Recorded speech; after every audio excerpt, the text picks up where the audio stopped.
Today, on April 1st, we commemorate the following saints: Venerable Mary of Egypt, Melito, Bishop of Sardis, martyrs Chrysanthus and Darius, and with them martyrs Claudia the Tribune, Hilaria his wife, Jason and Morris their sons, Diodorus a priest, and Marianus a diacon, righteous Sophia, princess of Slutsk, Venerable Simeon of Pskov-Pechersk, Hieroschemon monk, Venerable Innocent of Kamelsk, Vologda, Martyr Pnarius of Rome, Venerable Vasa of Pskov-Pechersk, Venerable Simeon Deybabsky, Saint John Blinov, Spanish, Venerable Martyr Matrona Alexeyeva, nun.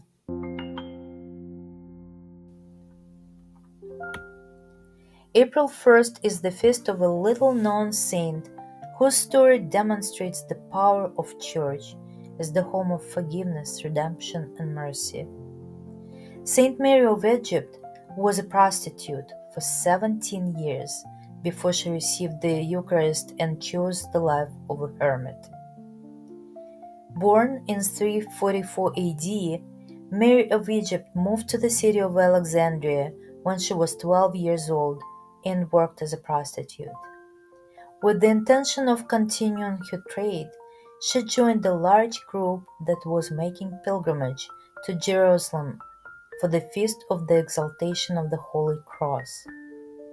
On the feast day itself, she joined the crowd as it was headed to the church in order to venerate the relic of the true cross, again with the intention of luring others into sin.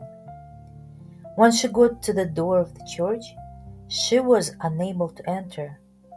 A miraculous force propelled her away from the door each time she approached.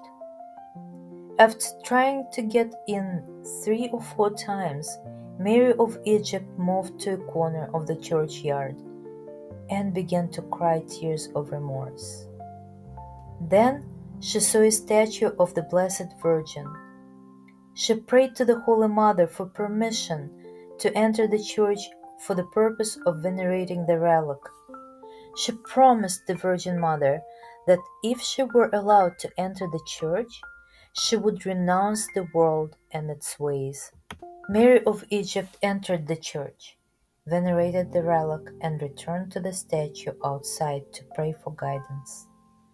She heard a voice telling her to cross the Jordan River and find rest. She set out, and in the evening she arrived at the Jordan and received communion in a church dedicated to Saint John the Baptist. The next day she crossed the river and went into the desert, where she lived alone for 47 years. Then, while making his Lenten retreat, a priest named Zosimus found the hermitess. She asked him to return to the banks of the Jordan on Holy Thursday of the following year and to bring her communion. The priest was true to his word and returned bearing the Eucharist.